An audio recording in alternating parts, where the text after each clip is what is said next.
నమస్తే welcome to HCV news bulletin లో ముందుగా హెడ్లైన్స్ చూద్దాం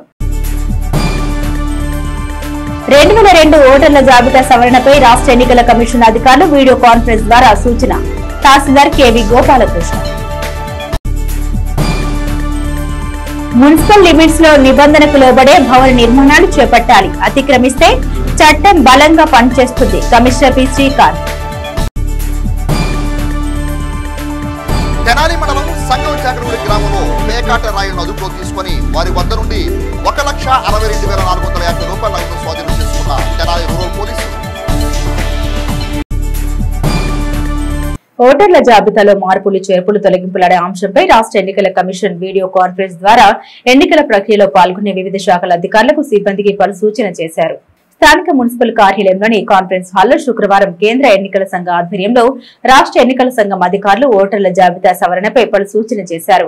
ఎన్నికల కమిషన్ విడుదల చేసే 2002 ఓటర్ల జాబితా ప్రకారం ఓటర్ల జాబితాలో సవరణ ఏ విధంగా చేయాలి, మార్పులు చేర్పులనే కార్యాచరణ వివరించారు. ఈ వీడియో కాన్ఫరెన్స్ ఆవశ్యకతను మండల తహసీల్దార్ కేవి గోపాలకృష్ణ మీడియాకు వివరించారు. ఎన్నికల ప్రక్రియలో పోలింగ్ బూత్లు, ఓటర్ల జాబితా సవరణ ప్రధానమైన అంశాలని వాటికి అనుగుణంగానే రాష్ట్ర ఎన్నికల కమిషన్ పలు సూచన చేసినట్టు తెలిపారు. ఈ సమావేశంలో బిఎల్ఓలు, సూపర్వైజర్లు, విఆర్ఓలు తదితరులు పాల్గొన్నారు. ఈ రోజు మన ఎలక్షన్ కమిషన్ ఆఫ్ ఇండియా వారి ఆధ్వర్యంలో మన స్టేట్ ఎలక్షన్ కమిషన్ కాన్ఫరెన్స్ పెట్టారు. కాన్ఫరెన్స్ జరుగుతూ ఉంది. కాన్ఫరెన్స్ సారాంశం అందరూ మన ఈఆర్ఓలు, ఏఈఆర్ఓస్, సూపర్వైజర్స్, బిఎల్ఓస్ అందరూ ఎలా ఈ ఎలక్షన్ రిలేటెడ్గా మనకు 2 ముఖ్యమైన పాయింట్స్ ఉంటాయి. ఒకటి పోలింగ్ స్టేషను, అట్లాగే ఓటర్ లిస్టు. ఆ ఓటర్ లిస్టు ప్యూరిఫికేషన్ చేయడం, అందులో ఉన్న యాడింగ్స్, డిలీషన్స్, కరెక్షన్స్ ఏమైనా ఉంటే దానికి సాఫ్ట్వేర్ ప్రొవైడ్ చేస్తారు. దాన్ని యాక్యురేట్గా ఓటర్ లిస్ట్ తయారు చేయడం మీద ఈ కాన్ఫరెన్స్ జరుగుతుంది. పురపాలక సంఘ భవన నిర్మాణ చట్ట ప్రకారం పట్టణ పరిధిలో గృహ నిర్మాణాలు నిబంధనలకు లోబడి జరగాలని, అందుకు భిన్నంగా గృహ నిర్మాణాలు చేపడితే గతంలో మాదిరిగా కాకుండా చర్యలు కఠినంగా ఉంటాయని మున్సిపల్ కమిషనర్ పి శ్రీకాంత్ పేర్కొన్నారు. మున్సిపల్ కార్యాలయంలోని కమిషనర్ ఛాంబర్ లో శుక్రవారం ఏర్పాటు చేసిన మీడియా సమావేశంలో కమిషనర్ పి శ్రీకాంత్ మాట్లాడారు. రాష్ట్ర ప్రభుత్వం అక్రమ భవన నిర్మాణాన్ని కట్టడి చేయడం లక్ష్యంగా స్పష్టమైన నిర్ణయాన్ని అమలు చేయనుందని తెలిపారు. ఇందుకోసం బీపీఎస్ చట్టాన్ని తీసుకురానుందని తెలిపారు.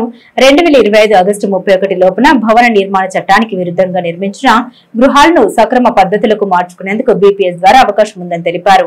31 ఆగస్టు తర్వాత ఎటువంటి అక్రమ కట్టడాలు ఉన్నా వాటిపై తగు చర్యలు తీసుకోవడం జరుగుతుందన్నారు. ఆ కట్టడాలు బీపీఎస్ పరిధిలోకి రావన్నారు. పట్టణంలో ఈ గృహ నిర్మాణదారులు భవన నిర్మాణ నిబంధనకు లోబడి నిర్మాణాలు చేపట్టాలని, అందుకు భిన్నంగా నిర్మాణాలు చేపట్టే వారిపై చర్యలు కఠినంగా ఉంటాయన్నారు. పురపాలక సంఘ అధికారులు గతంలో మాదిరిగా లోపాయకారిగా వ్యవహరించి చర్యలు తీసుకుని పక్షంలో టౌన్ ప్లానింగ్ విభాగం A1 గా, మున్సిపల్ కమిషనర్ A2 గా పురపాలక సంఘ చట్టం చర్యలు తీసుకునేందుకు సిద్ధం కానుందని తెలిపారు. టౌన్ ప్లానింగ్ విభాగం ఏసీపీ వాణి మాట్లాడారు. రాష్ట్ర ప్రభుత్వం పట్టణ పరిధిలో గృహ నిర్మాణాల కార్యాచరణపై స్పష్టమైన ఆదేశాలు జారీ చేసినట్టు తెలిపారు. అనుమతి లేని లేఅవుట్లను క్రమబద్దీకరించే దిశగా ఎల్ఆర్ఎస్ స్కీమ్ ద్వారా జూన్ 30, 2025 లోపు అక్రమ లేఅవుట్లు సక్రమానికి అవకాశం ఉంటుందని, ఆ తర్వాత ఏర్పాటు చేసే అక్రమ లేఅవుట్లకు వర్తించదన్నారు. పట్టణంలో అవసరం నిమిత్తం వేసే ఫ్లెక్సీలు, ఈ కార్యక్రమం ముగిసిన వెంటనే ఫ్లెక్సీలు వేసిన వారి స్వచ్ఛందంగా తొలగించాలని కోరారు. మున్సిపల్ సిబ్బంది తొలగించే సమయంలో సహకరించాలని కోరారు. మీడియా సమావేశంలో ఎంహెచ్ఓ యేసుబాబు, టౌన్ ప్లానింగ్ విభాగ సిబ్బంది ఉన్నారు. పట్టణంలో అక్రమ కట్టడాలు ఎక్కువైపోయాయని చెప్పేసి చెబుతున్నారు. గవర్నమెంట్ దీన్ని చాలా సీరియస్గా తీసుకుంటారు. అక్రమ కట్టడాలు అనేవి మనకి అంటే బిల్డింగ్ బైలాస్ ప్రకారం మనం కడితే ఇబ్బంది లేదు, కానీ వీటి మీద మనకి చాలా కంప్లైంట్లు వస్తున్నాయి. కాబట్టి ఇది ఖచ్చితంగా అక్రమ కట్టడాలు 31/8/2025 తర్వాత ఏమి ఉన్నా కానీ వాటన్నిటి మీద కఠినమైన చర్యలు తీసుకోమని చెప్పారు. మన క్యాబినెట్లో కూడా సుదీర్ఘంగా చర్చ జరిగింది. మన గౌరవ ముఖ్యమంత్రి గారు కూడా దీన్ని ఏమీ అనుమతించేది లేదని ఏం చెప్పారని కూడా ఆయన చెప్పారు. మన ప్రజలకి విజ్ఞప్తి చేసేది ఏమంటే, మున్సిపల్ ఆఫీస్లో తెలిసిన వాళ్ళు ఉన్నారు, మేము పర్వాలేదు, మీకు ఏం ప్రాబ్లం ఉండదు అని చెప్పినా కానీ మీరు అక్రమ కట్టడాలకి మాత్రం ప్రయత్నించకండి.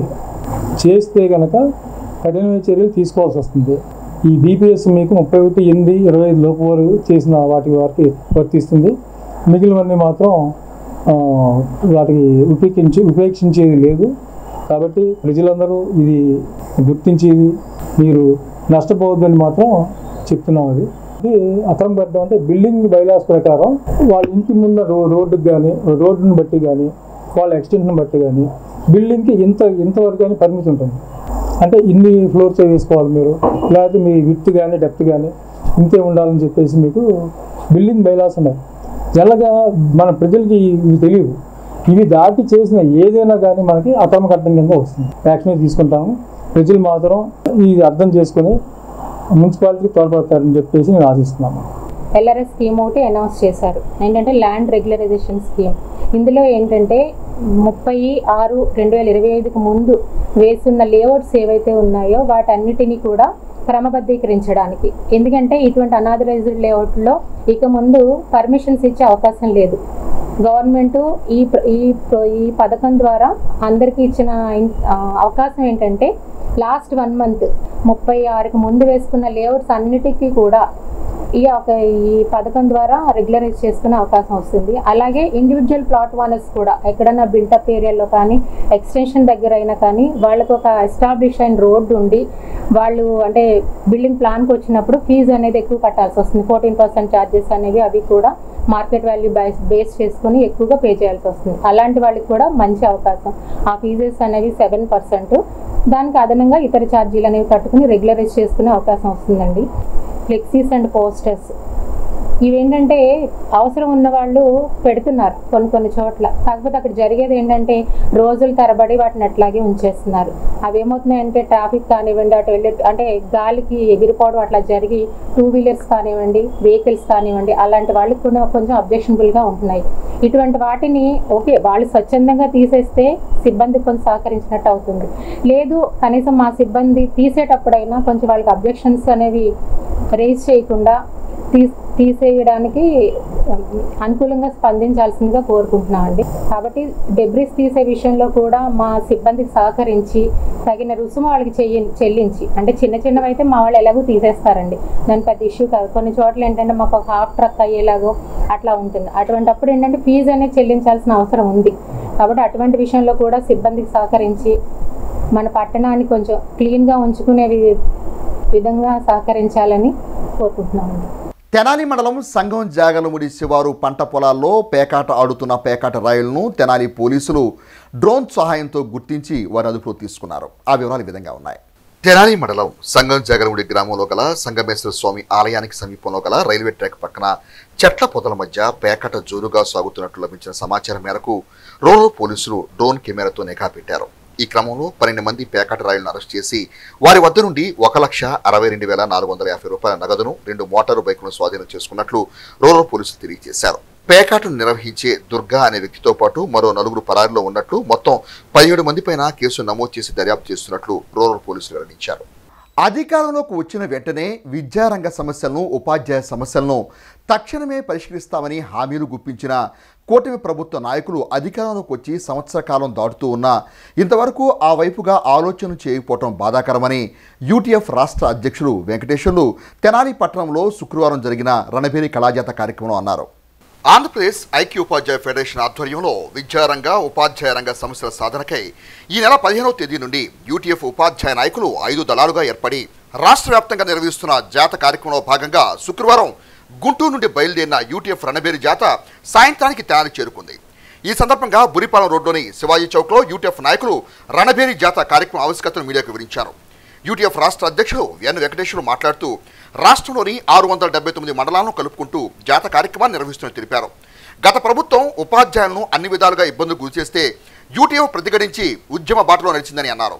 ఆ సందర్భంలో యువగళం పాదయాత్ర చేస్తున్న నేటి విద్యాశాఖ మంత్రి నారా లోకేష్కు ఉపాధ్యాయ సమస్యలను, విద్యారంగ సమస్యలు వివరించామని అన్నారు.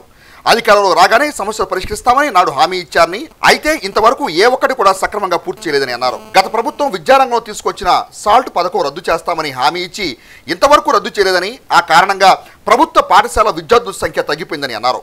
సమాజంలో ఉపాధ్యాయులను దోషులుగా చిత్రించే కుట్ర జరుగుతుందని అన్నారు. విద్యార్థులకు సక్రమంగా పాఠాలు చెప్పుకునే అవకాశం ఉపాధ్యాయులు కల్పించాలని కోరారు.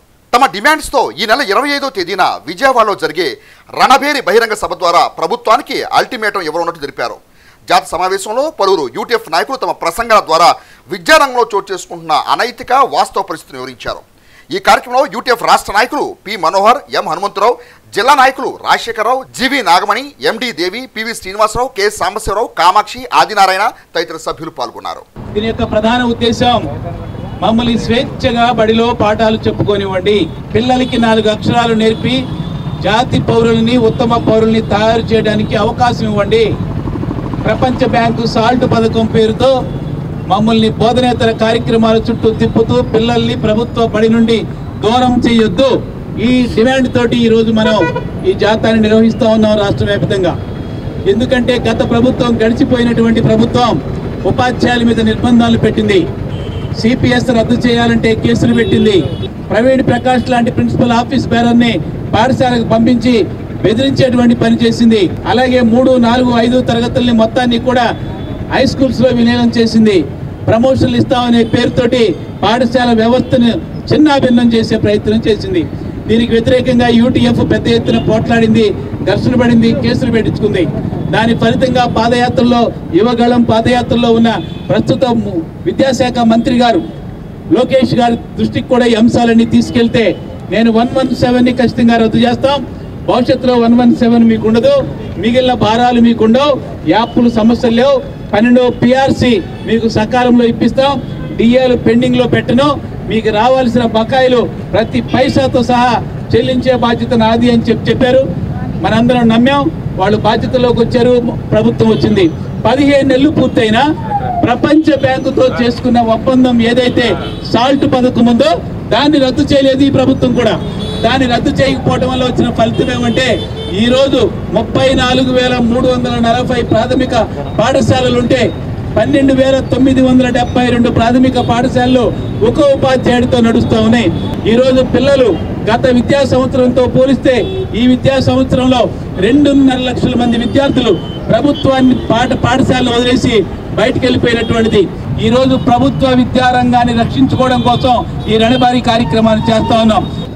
ఈ రాష్ట్ర ప్రభుత్వం పేరుకి మాత్రం నాణ్యమైన విద్య అందించాలని చెప్తుంది, కానీ ఎప్పటి నుంచో నాణ్యమైన మద్యం మీద దృష్టి పెడుతుంది. మన గురించి అసలు పట్టించుకునే పరిస్థితి ఉండదు. విద్యను ఏదో రకంగా ప్రైవేటైజేషన్ చేసే పరిస్థితి ఈరోజు చూస్తూ ఉంది. మనం జూన్ 12వ తారీఖు 13వ తారీఖు స్కూల్ తెరిస్తే 12వ తారీఖునే అమ్మఒడి పథకం అందరికీ వేస్తుంది, కానీ ఎన్రోల్మెంట్ మాత్రం మనమే పెంచాలి. ఎల్కేజీ నుంచి ఆఖరికి నిన్న కాక మనం చూస్తే ప్రైవేట్ మెడికల్ కాలేజీలు కూడా ప్రైవేటైజేషన్ చేసేదానికి ఈరోజు ప్రభుత్వం, అంటే ఎల్కేజీ నుంచి వైద్య విద్య దాకా మొత్తం విద్యారంగాన్ని మొత్తాన్ని ప్రైవేట్ చేసే పరిస్థితి, ప్రైవేట్ పరం చేసే పరిస్థితి ఈరోజు ఉంది. దీన్ని ఖండిస్తా ఉన్నాం. గత ప్రభుత్వానికి ఈ ప్రభుత్వానికి తేడా అంటే ఒకటే, వాళ్ళు 1వ తారీఖు కూడా జీతం ఇచ్చేవాడు కాదు, 1వ తారీఖున లేకపోతే 2వ తారీఖున జీతాలు పడుతున్నాయి. ఇది తప్ప ఇంకేదైనా ఆర్థికపరమైన లాభం ఏదైనా ఉందా? 4 డిఏలు బకాయి, పిఆర్సీ బకాయి, డిఏ ఏరియాస్ అండి, ఎప్పటి నుంచో డిఏ ఏరియాస్ పెండింగ్ ఉన్నాయి. అలాగే సరెండర్లు పెండింగ్ బోల్డ్ అన్నీ ఉన్నాయండి. కనీసం ఒక ఉద్యోగస్తుడు సామాన్యమైన జీతంతో బతుకుతా, కనీసం ఈఎంఐలు కట్టుకుంటా, పిల్లలను చదివించుకుంటా, పెళ్ళిళ్ళు చేసుకునే ఇది ఉండి మనం ఎంత దీనస్థితిలో బతుకుతున్నామంటే, ఇప్పుడు మినిస్టర్లు, ఎంపీలు, ఎమ్మెల్యేలు వీళ్ళందరికీ ఆర్థిక పరంగా బాగుంటాయండి, కోట్లు సంపాదించున్నారు, వాళ్ళకేం బాధ తెలియదు. మన సామాన్య ఉద్యోగస్తుడు ఈరోజు కనీసం మన బకాయిలు, మనం దాచుకునే డబ్బులు మనకి ఇవ్వకుండా కూడా చాలా బాధ పెడుతున్నారండి. ఇది చాలా బాధగా ఉంది మాకు.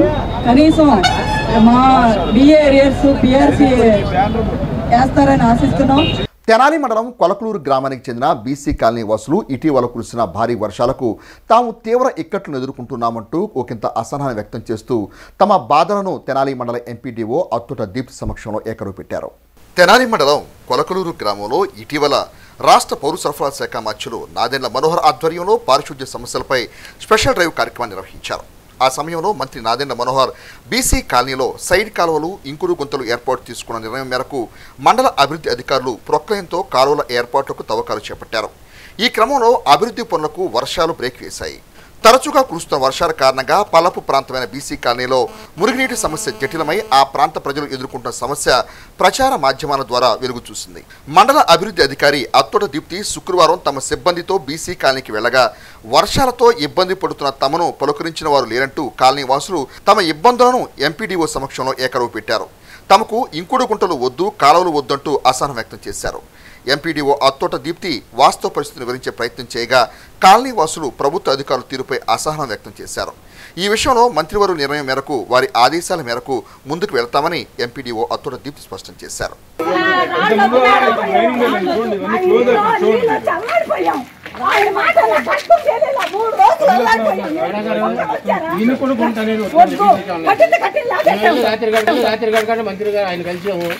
ఇవాళ 10ంటికి రండి మేము మాట్లాడుకున్నాం కూర్చున్నామని అన్నారు. రాత్రి వెళ్ళి కలిసాం నిన్న. రేపు 10ంటికి రమ్మన్నారు. 10ంటికి కూడా మీ నాడవాళ్ళ మొత్తాన్ని తీసుకొని వెళ్ళిపోతున్నాం. సంతకాలు కూడా పెట్టించి ఒక 500 కలిసాం. సరే సార్ వద్దు వాళ్ళకి పబ్లిక్ ఇన్కన్వీనియన్స్ వద్దు అనే సార్ జోడు చెప్తారు. సార్ చెప్తే మాదేం లేదు. అనేది వద్దండి. కావాలండి. ఇక్కడ ప్రాబ్లం ఏమొచ్చిందంటే ఫస్ట్ నుంచి కూడా ఈ పార్టీకి మొత్తం అయిపోయి ఉంటే ఎటువంటి ఇబ్బంది ఉండేది కాదు. మీకు రిజల్ట్ కనపడేది. మనకేంటంటే మొదలు పెట్టిన 2వ రోజు నుంచి విపరీతంగా వర్షం. అది అయిపోయేసరికి 4 రోజులు పట్టింది. మళ్ళీ మొదలు పెట్టగానే మళ్ళా వర్షం. ఈ ప్రాసెస్ లో మీకు బాగా ఇబ్బంది కలిగింది. ప్రముఖ రచయిత పాత్రికేయులు స్వర్గీయ తాపి ధర్మారావు జయంతిని తెలుగు మాధ్యమాల దినోత్సవంగా సత్యం శివం సామాజిక సేవా సంస్థ ప్రతినిధులు శుక్రవారం ఘనంగా నిర్వహించారు. ఈ సందర్భంగా తెనాలి పట్టణానికి చెందిన ప్రముఖ పాత్రికేయులు ఎం గోపీచంద్ను ఘనంగా సత్కరించి తాపి ధర్మారావు పురస్కారం అందజేశారు. సత్యం శివం సుందరం సామాజిక సేవా సంస్థ ఆధ్వర్యంలో తెనాలి నాజర్పేటలోని రామాలయం నందు నిర్వహించిన కార్యక్రమంలో పలువురు పట్టణ ప్రముఖులు పాల్గొన్నారు. ఈ సందర్భంగా జరిగిన సభకు సేవా సంస్థ వ్యవస్థాపకులు తన్నీరు శివశంకర్ అధ్యక్షత వహించారు. తాపి ధర్మారావు జయంతిని ప్రభుత్వం తెలుగు మాధ్యమాల దినోత్సవంగా ప్రకటించడం సంతోషకరమని చెబుతూ ఈ కార్యక్రమాన్ని అధికారికంగా నిర్వహిస్తూ సీనియర్ పాత్రికేయులను సత్కరించి ప్రోత్సహించాల్సిన అవసరం ప్రభుత్వంపై ఉందని అన్నారు. తాపి ధర్మారావు రచనలు ఆలోచనలు స్ఫూర్తిదాయకమని అన్నారు. ఈ సందర్భంగా తెనాలి పట్టణానికి చెందిన సీనియర్ పాత్రికేయులు ఎం గోపీచంద్కు తాపి ధర్మారావు స్మారక పురస్కారం అందజేసి ఘనంగా సత్కరించారు. ఈ కార్యక్రమంలో పేటేటి రవికుమార్, ప్రసాదం శ్రీనివాసరావు, తన్నీరు కళ్యాణ్ కుమార్, శెట్టిపరి సుబ్రహ్మణ్యం, పెద్దిశెట్టి హనుమంతరావు, రెడ్డి ఉమామేశ్వరరావు, విష్ణుమొలక భీమేశ్వర ప్రసాద్, నాగమోతు మణికంఠ, కొప్పరాజు విజయసారథి తదితరులు పాల్గొన్నారు. మంచి జరుగుతుందంటే ముందు నిలబెట్టి గోపించారు. వయసులో చిన్నవాడైనప్పుడు కూడా చాలా మంది సీనియర్ జర్నలిస్టుతో పోటీ అనుకోవడం వాళ్ళతో పాటుగా పరిగెత్తుతూ సమాజానికి నేనేం చేయగలను అని చెప్పేసి ఆలోచించాలనేటువంటి పెద్ద మనసున్నటువంటి గొప్ప వ్యక్తి. నాకు తెలిసినంత వరకు కూడా అతను జర్నలిజంలో ఒక ఆంధ్రజ్యోతి పేపర్లో నేపథ్యంలో మొదలుపెట్టే తర్వాత నాకు తెలుసు నా ఫోన్లో ఎప్పుడు కూడా టీటీవీ గోపినే ఉంటుంది. తర్వాత టీటీవీకి చాలా కాలం పాటు సర్వీస్ చేయడం జరిగింది. అదేవిధంగా తర్వాత ఎస్న్యూస్కి న్యూస్ ఇన్ఛార్జిగా చాలా కాలం పాటు సేవ అందించడం జరిగింది. ఆ తర్వాత అక్కడికి ఉన్నటువంటి బంధనాలన్నింటినీ కూడా తెచ్చేసుకొని ఈరోజు ఒక ఫ్రీలాన్స్ జర్నలిస్ట్ కూడా అనుకుంటుంది. జర్నలిస్టే అనాలి, ఫ్రీలాన్స్ కూడా కాదు. చక్కటి వేదిక, సామాజిక మాధ్యమాలకు ఉన్నటువంటి వేదిక ఏపీ న్యూస్ అత్యంత ప్రజాదరణ పొందుతున్న సంస్థ అన్నమాట.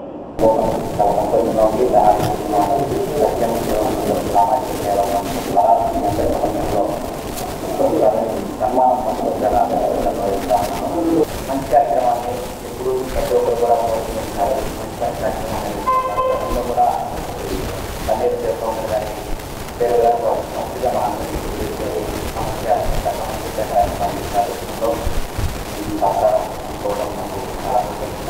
పేద మెరిట్ విద్యార్థులు వైద్య విద్య అభ్యసించేందుకు అడ్డంకిగా ఉన్న పీపీపీ విధానాన్ని శీతాకాల అసెంబ్లీ సమావేశంలో రద్దు చేయాలని, అలా చేయకుంటే ఏఐఎస్ఎఫ్ ఇతర విద్యార్థి సంఘాలను కలుపుకొని ఉద్యమాన్ని ఉధృతం చేస్తుందని ఆ సంఘ నాయకులు ప్రభుత్వాన్ని హెచ్చరించారు. శుక్రవారం స్థానిక శివాజీ చౌక్ లో మెడికల్ కళాశాలలో పీపీపీ విధానాన్ని రద్దు చేయాలని డిమాండ్ చేస్తూ ఏఐఎస్ఎఫ్ విద్యార్థి సంఘం ఆధ్వర్యంలో ఆందోళన చేపట్టారు. బుర్రిపాలెం రోడ్లోని కాళీమాత గుడి సెంటర్లో నిర్వహించిన నిరసన ప్రదర్శనలో ఏఐఎస్ఎఫ్ నాయకులు మీడియా ముఖంగా తమ డిమాండ్స్ వెల్లడించారు. కూటమి ప్రభుత్వంలోని విద్యాశాఖ మంత్రి నారా లోకేష్ నాడు యువగలం పాదయాత్రలో విద్యార్థులకు అనేక హామీలు ఇచ్చారని అన్నారు. గత ప్రభుత్వం తీసుకొచ్చిన 107, 108 బీసీ కేటగిరీ జీవోలను రద్దు చేస్తామని హామీ ఇచ్చారని తెలిపారు. ఆ హామీ అమలు చేయకుండా మెడికల్ కళాశాలలో ప్రైవేట్ పబ్లిక్ పార్ట్నర్షిప్ అనే కొత్త జీవోను తీసుకొచ్చి మెడికల్ కళాశాలలో పేద మెరిట్ విద్యార్థులు చదువుకునే అవకాశాలు రాకుండా చేస్తున్నారని ఆరోపించారు.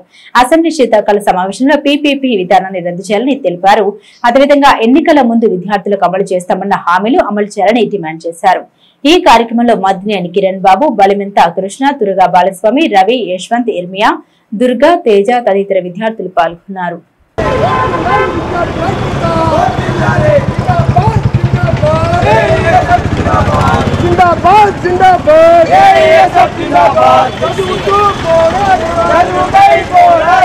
పెండింగ్ లో ఉన్న ఫీజు రియంబర్స్మెంట్ కానీ స్కాలర్షిప్లు కానీ 6,400 కోట్లు ఉన్నాయో అవి వెంటనే విడుదల చేయాలి.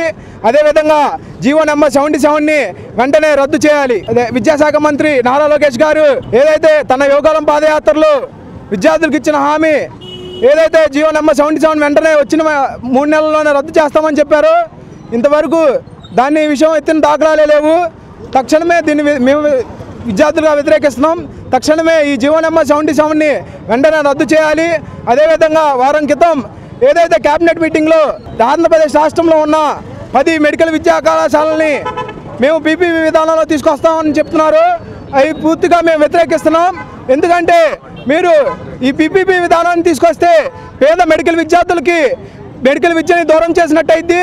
ఇప్పుడు ప్రస్తుతం ఎవరైతే విద్యాశాఖ మంత్రి నారా లోకేష్ గారు ఉన్నారో ఈ మెడికల్ మాఫియా జరుగుతూ ఉంది.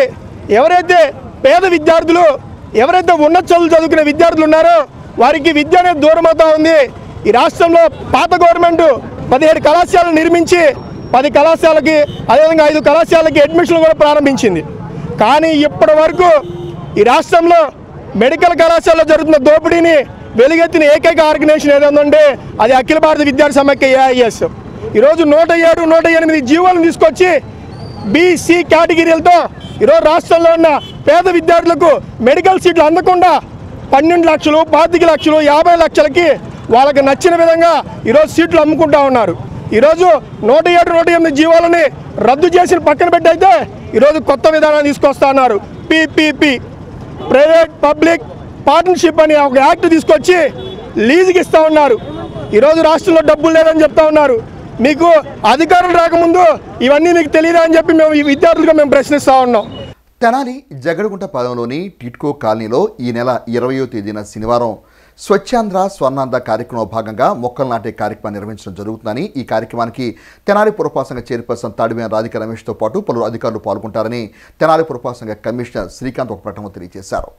బులెటిన్ ముగించే ముందు హెడ్లైన్స్ మరోసారి. 2002 ఓటర్ల జాబితా సవరణపై రాష్ట్ర ఎన్నికల కమిషన్ అధికారులు వీడియో కాన్ఫరెన్స్ ద్వారా సూచన. తహసీల్దార్ కేవీ గోపాలకృష్ణ. మున్సిపల్ లిమిట్స్ లో నిబంధనకు లోబడే భవన నిర్మాణాలు చేపట్టాలి, అతిక్రమిస్తే చట్టం బలంగా పనిచేస్తుంది. Commissioner P Srikanth.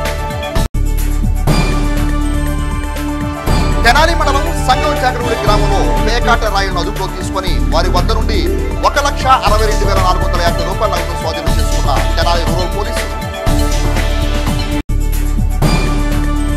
ఇవి బులెటిన్ అప్డేట్స్. మరిన్ని అప్డేట్స్ కోసం చూస్తూనే ఉండండి HCV న్యూస్.